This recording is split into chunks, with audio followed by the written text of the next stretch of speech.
This mod for Diablo 2, me and XL launched their 1.7 update a few days ago, and I noticed there's really no one doing videos about it. I'm not really sure why. It seemed like a pretty cool mod. I guess the goal ultimately is I would like to explore every character, but we're just gonna start with the Barbarian for now. Not for any particular reason. I did play the Paladin up to 17, and I completely messed up my build to a point where it was pretty irrecoverable. More on that later. But for now, I did farm a few runes, and I'm gonna transfer those over from my Paladin to the Barbarian we just created. Oh, shoot.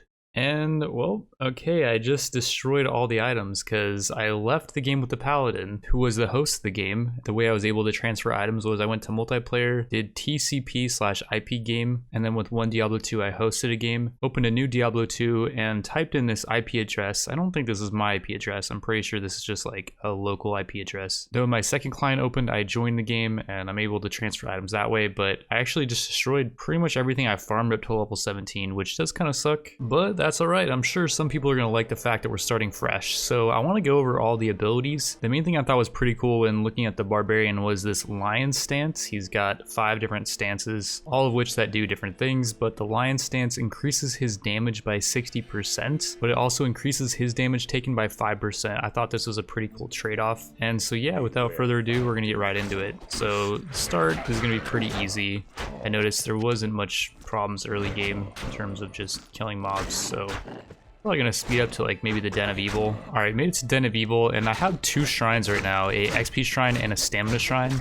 In Diablo 2, the original game, shrines do not stack, and so you can only get one at a time, but in this game they do stack, which is great because the stamina shrines actually give you huge bonuses to movement. You can just spam run, which normally you can't. You can only run really not that far, and you run out of stamina. Go lion stance, and we're gonna be doing way more damage now, I think. Mighty attack, it releases a shockwave. Okay, let's go for that. Let's go to lion stance, and then boom, shockwave. Oh, yeah. Big damage. And yeah, so the goal right now is we just need to clear out the den. And holy crap, that ability is like, I don't know, I've seen some pretty strong abilities. Just looking over some builds and stuff. And yeah, this is definitely on par with what I've seen. Holy cow, these cool bears do not stand a chance. They do extra damage to us though, so we're taking a bit of damage. But yeah, this is so easy to clear out this Den of Evil. Like, the shaman didn't even raise one of those little minions. You're able to clear the entire thing out. Oh, here we go. Is there some special bow people? A unique bowman guy. And we got another level up, very nice. I guess that guy was a rare. I don't know why I call him unique. Oh, and there we go. We've cleared out the entire Den of Evil. Quest done. Let's also figure out what skill we want next. Although, like, do we want a different skill? This thing's pretty nuts. We can pick up this skill, Wolf Companion. And this ability, Ancient Blood, increases our life and max skill levels. Let's get that too. Also, I wonder if we can get Guardian Spirit and a Wolf Companion at the same time. Let's try that. Guardian Spirit and Wolf Companion. Okay, yeah, cool. We have 2 summons already. That's pretty cool. Not that we really need them. We are just mowing through enemies. One thing I was also noticing is we have this skill Iron Spiral, which requires a sword. I don't know if this matters if it's a 2-handed or a 1-handed. But Charcy does have a 2-handed sword for 605 gold, and we do have this Signet of Gold that starts us out with 1500. So let's pick up that 2-handed sword and let's see if we can use this ability with it. And here we go. Okay, it's like a AoE blade thing. I thought it was gonna make us kind of spin through enemies, but no. Here we are at the burial grounds, and there's a boss here that we need to kill. We don't have to kill her, but I would like to. There we go. We're actually killing her like really quickly. Okay, I don't know what hit me just now, but I think we killed the boss. Yeah, we did. Okay, that was really easy. Alright, made it to the Stony Field, and there is a unique mob here, or rare. I think that's what they're called. El Chupacabras. And let's actually get some summons up. We have an XP shrine right now, so I'll get a pretty good amount of XP for killing this thing. And very nice, we leveled up. There we go, got the right ability. I keep cycling through them because I forget what ability is which. But yeah, we killed the mob. Alright, so from the Stony Field, we got to go into the underground passage, which is where we are right now. And there's actually 2 levels to it, but you don't need to go to the 2nd level. And oh, XP shrine, we're about to kill a lot of mobs here. I don't really know what's gonna happen when I die. Like, I don't know if I'm just gonna delete the character or what. I didn't play hardcore because I think hardcore just destroys your character, and I want to be able to transfer the items to another character. We do end up dying, but I do want to kind of see like how this character plays out. At least a bit. Like I want to go through a lot of the earlier abilities, so I don't know if I'm gonna delete on death. We'll cross that bridge when we get there. We should also pick up some more vitality, by the way. That will increase our chances of survival by quite a bit if we get more HP. Let's just put a bunch of points into vitality for now. 50 should be good. Oh, and here we go. We made it to the dark wood. The dark wood does live up to its name. It is very dark. I think it's darker than it is in the original Diablo. Like I think this is like an intentional thing they did, where they made it really dark. Oh, and here we go. We found the tree, and there is a rare mob here who is not putting up much of a fight. And okay, yeah, this is a pretty OP build. Compared to the paladin build I was playing, this is doing way more DPS. Not saying my paladin build was good, but yeah, this is insane. So we're back to the rogue encampment, and we gotta talk to a Kara, I think. This girl will actually give us a mercenary. Because we did that quest to kill the blood raven earlier, we might as well pick one up. What a priestess. I'm guessing that's someone that can heal us. That sounds pretty useful. We have a lot of gear, by the way. I'm just gonna sell most of it. It doesn't really sell for much. Sell value 1, yeah. These boots actually give a lot of movement speed, though. We should definitely use these. Oh, and here we go. We got a really good staff. I didn't even see this, but it gives 1 to all skills, more poison skill duration, poison spell damage. Overall, it's just a really good poison spell weapon. It's also got the stat spell focus, which evidently increases spell damage. So yeah, that'd be something that'd be really good for some kind of poison spellcaster. We don't have any poison skills, so I did decide to ban it, and we're just gonna touch these stones in no particular order. I could just look at this item that we have, or I guess it went away, but it tells you what order to touch the stones. And Griswold is appearing. Here he is. So I noticed that Griswold was not too difficult for my paladin build, but he's doing a lot of damage. We just let the summons kill him though. I'm like a mercenary. Let's do it here. I'll just get in here.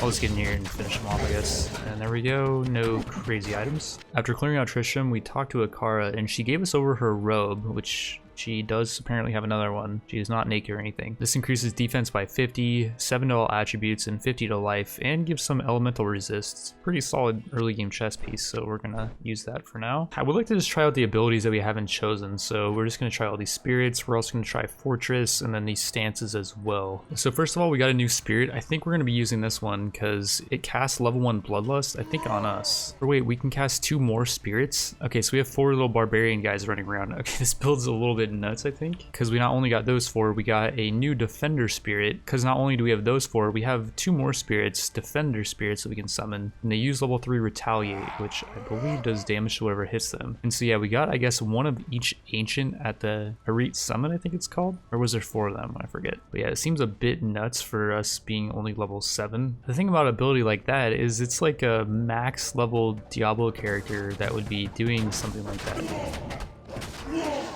What the heck is going on here? I'm not even doing anything, and my summons are killing things for me. It's an area level 10, by the way. What level are we?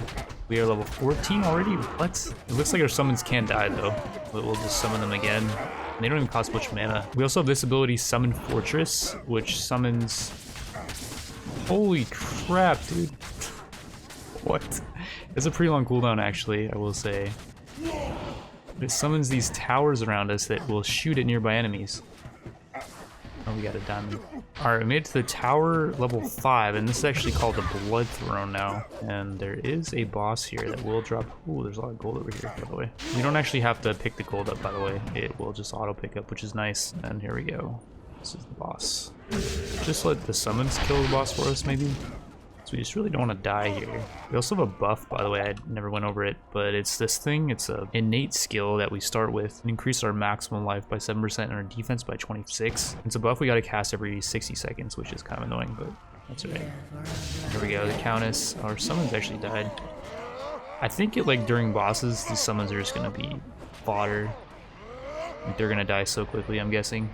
Okay, they killed the boss for us. Very nice. Got a couple nice weapons, and got 3 runes, actually. A Co-rune, I think, is a pretty high level rune. A level 39 rune from that boss? Holy crap. I don't know if that's how it's supposed to be, but we also got an Am rune, which is nice. We did lose, like, 5 or 6 runes when I was trying to oh, we got an Elder Rune too off of the barrels. I don't know if those barrels have a higher chance to drop gems. I was just hitting them because I was talking. But yeah, that's the thing about this tower is there's always gonna be runes from the last boss. One thing I did just realize, by the way, is we might have a use for this gnarled staff. I was just being kind of low IQ earlier, but we do have a way to deal poison damage. So we're actually gonna try out this weapon now. And okay, yeah, so this staff is actually gonna have huge synergy with Snake Stance. It adds 28 to 37 poison damage to our weapon over 1.2 seconds, which is crazy. Because like if we swap over to this two-handed sword, the poison damage goes down to 11 to 15 over 1 second versus 28 to 37. Yeah, we're gonna be maxing this skill, I think. I do want to kind of try it out though, just to make sure it works. And okay, so I was actually testing this out for a while and I did not have Snake Stance on. So yeah, this Earthquake ability does apply poison. And for that reason, we're gonna be maxing our Snake Stance, which every time we put points into this, it increases the poison damage done by quite a bit. We're dealing so much damage here actually. 202 to 269 damage. And we can also put more points into Ancient Blood. That actually won't give us another skill point in it. We need 4 points in Ancient Blood to get one more max skill level on Snake Stance. We could put a point in a Spirit Guide though. Being near your wolf increases your power. And that evidently increases our bonus defense, weapon damage, and cast speed.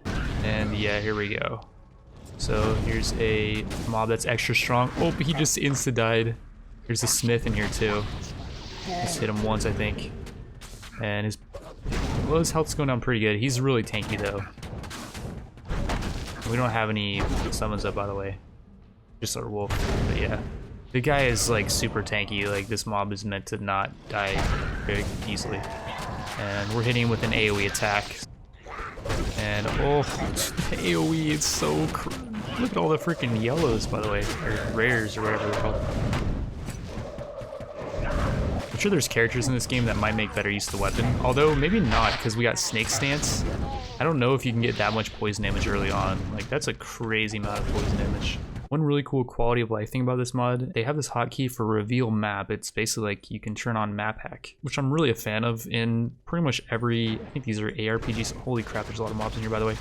But it's just, we just AoE once, they're all dead. In every ARPG like this, or hack and slash, whatever you want to call it, the worst thing to me is navigation. Like Path of Exile, I hate navigating to where I need to go, like finding where I need to go. And yeah, I'm a huge fan of this feature, basically.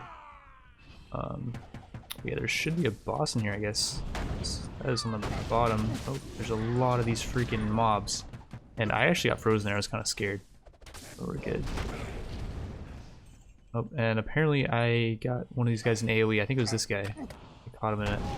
Yep, very nice. He just dropped a couple of gems. They don't really do much. I haven't really gone over the gems, but mana after each kill, that's pretty nice. Or like this topaz actually increases spell focus. That could be good for this staff. That's like spell power. The only problem is if we put these gems into the weapon, they will increase the required level, I think. And I don't know if there's a way to remove the gems from the weapon. And here we go. We're in the Catacombs level 4, and there's a boss in here.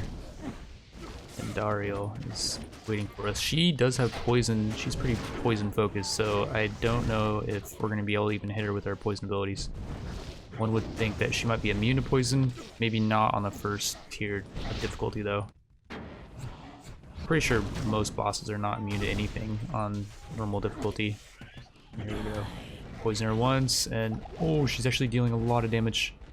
Okay, if we die here, I don't know if I restart. It's going to be a really tough decision, tough call, because yeah, I'm not thinking I want to restart while I learn the game mechanics and play this like a hardcore playthrough while I learn the game mechanics. No. There we go. Just poison her and then run. You could just cast some summons too. We did a pretty good amount of damage. I do think she has some kind of poison resist though, because it doesn't feel like it's doing as much. Run out of that. I think if you just keep moving, actually, like a different area, then yeah, the poison. And then yeah, those things don't hit you. And here we go. Oh, we got a Bone Breaker. Auto da Fe Bone Breaker. It's a paladin weapon. It increases spell focus. 2% chance to cast a level 4 Cataclysm on melee attack. That's some cast speed, attack speed, fire spell damage, lower enemy fire resist, but +3 to Apocalypse. I wonder what that is. And we also do have this Catalyst of Disenchantment. We can create arcane shards by consuming tiered uniques you no longer need. Oh. Catalyst plus tiered uniques equals arcane shard. So you can disenchant uniques like, I think this one is a considered a unique. All right, so we took the caravan east to Act 2, and we made it to sewers level 3. There's Radmid down here. I also was able to level up Snake Stance twice, so we're dealing quite a bit more damage. And I'll show you guys actually how much damage exactly we're dealing once we start hitting the boss. It's gonna be very soon. He's in here somewhere, I think. Oh yeah, he's getting absolutely annihilated. And yeah, book of skill, very nice. And we did just pick up a rune, this Eth rune, and I think we can make a rune word out of it. Okay, apparently it's an Ith rune, which is also required level 15, not an Eth rune that I was thinking of for the body armor. But we can put this into a belt, and that makes a rainbow. It gives 3 more damage, 3% more spell damage, a good amount of elemental resist, 6% magify, and that's actually the lower end at 6 to 8%. So that's a really good low level belt. We got to get enough strength to be able to use it. We're gonna have to put a lot of points into strength actually, because we're only at like 51, I think we were at. Gotta get up to 81. We still have a lot of stat points left though. What we can do though to get the proper runes for the rune words I want to make is we can downgrade these Am runes. We have 4 of them total, but if we just put it in the cube and we hit transmute, it will turn it down into a Thol rune. We can just keep doing that until we get this Ral rune, which I want to put in the helmet, and that makes Cannonball. Very small chance to cast an ability on attack, but it gives 6% movement speed. Could have given us 5 to 8s, some fire spell damage. The main thing it also gives though is some extra stamina. We only have 50 stamina right now, so that little extra stamina will allow us to run longer. That'll be nice. And we're now going to downgrade the other Am rune down to an Ith rune. Now before we put the Ith rune in this chest piece, it's a 2-socketed chest piece. So first we got to put a jewel in the chest piece, then the rune, and it becomes Lumen Arcana. +1 to all skills is the main thing we want. It also lowers a bunch of resist. We got the pretty low end on the poison resist, which kind of sucks. That's the only thing we really cared about. It can be anywhere from 3 to 8, so yeah, we got the lowest roll in the poison. That 1 to all skills is gonna be really nice. Our Snake Stance is now level 9. It's dealing 430 to 574 damage. That's insane for this level, and that's really cool. So we made it to level 24, and we unlocked Wolf Stance just by putting 1 point in it. And we got it up to level 3 because we have 2 things that are increasing our skill levels. Wolf Stance increases movement speed by 42% though, so it's really nice for being able to run really fast when you're trying to navigate. We don't do any damage when in it, so we gotta be swapping out of it when we want to use abilities, such as now when we want to fight this boss. And we're just shredding this thing. Alright, made it to Arcane Sanctuary, and this is actually so nice. We can see up here in the top left where the place, oh, gotta actually be careful here. But yeah, there's 4 different directions you can go in here, and it usually takes a while to find like where to go. But here we actually were lucky, we got the right one. Because when you zone into this place, you can't see which way to go. I had to walk this direction. It just turned out that this was the right way to go. There's a ghost blocking me. Okay. Here we go. Summoner actually died to my AoE. But yeah, this is another zone that's not fun to navigate. The Signet of Gold. That's 1500 gold, I guess. 4,500 gold, okay. Oh man, I would actually die here if I didn't log out. No. Okay, I didn't die. Ew. I don't think I would have restarted if I did die, but yeah. Our defense is like actually not that high right now. I gotta pay attention here. I actually would die, I think. I'm too lazy to log out though. Alright, that's fine. We're not doing this as a hardcore run. I was just being way lazy there. I could have easily survived. I will say some extra survivability would be kind of nice though. And we're going to dump another Am rune. We turned it all the way back down into an Ith rune, and we can put it in these boots, which were just a 1-socket heavy boots. They were giving 25% movement speed though. That's what they dropped with. The main thing with Epicenter is increase our maximum life by 11%. Plus I'm just going to mash a bunch of points into Vitality for now, just to increase our survivability. Oh, and there was actually a boss here. Zoltan Cool. I didn't even know that. This dude is like a actual kind of a big deal though, I think. He's a mercenary, I'm pretty sure. And okay, that's what I died to, I guess. And stick the staff into the orifice, and here we go, it's boss time. And okay, Duriel is actually not that hard, it looks like, for the most part. All of our summons are dying, and actually one thing I just noticed, by the way, I think our Snake Stance does affect our summons. So yeah, our DPS goes down quite a bit if they die. And yeah, Duriel was not too difficult. Stinger Crossbow, that's a unique crossbow, +2 to Necromancer skill levels, 30% attack speed, some cold damage, minus to enemy cold resist, some max mana, some elemental resist, and 4% chance to cast level 10 Abyss on kill. 2 skill levels in the attack speed's really nice though. 30% attack speed's a huge amount.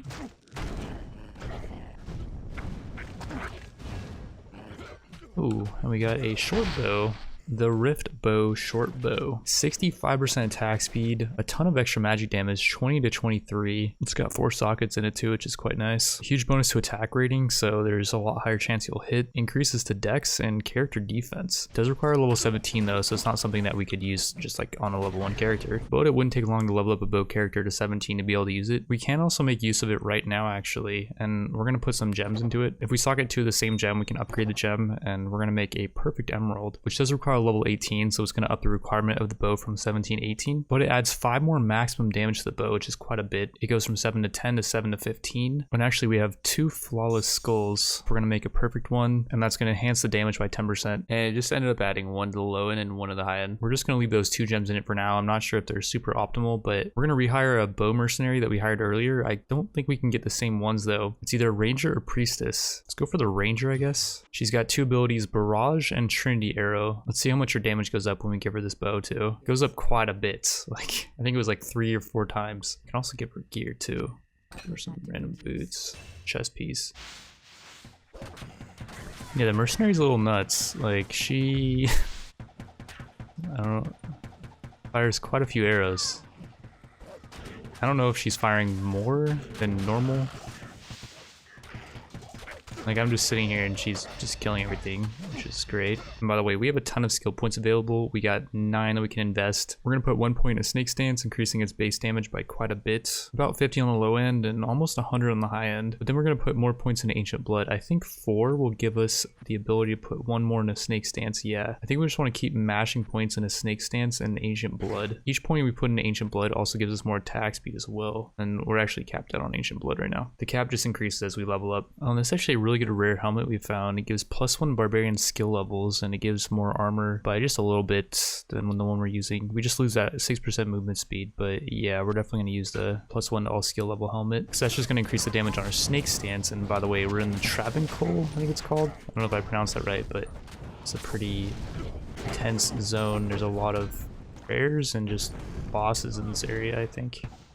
We did kill a few of them though. We got Callum's Flail. And I think there should be more bosses back here. Boss diamond, very nice.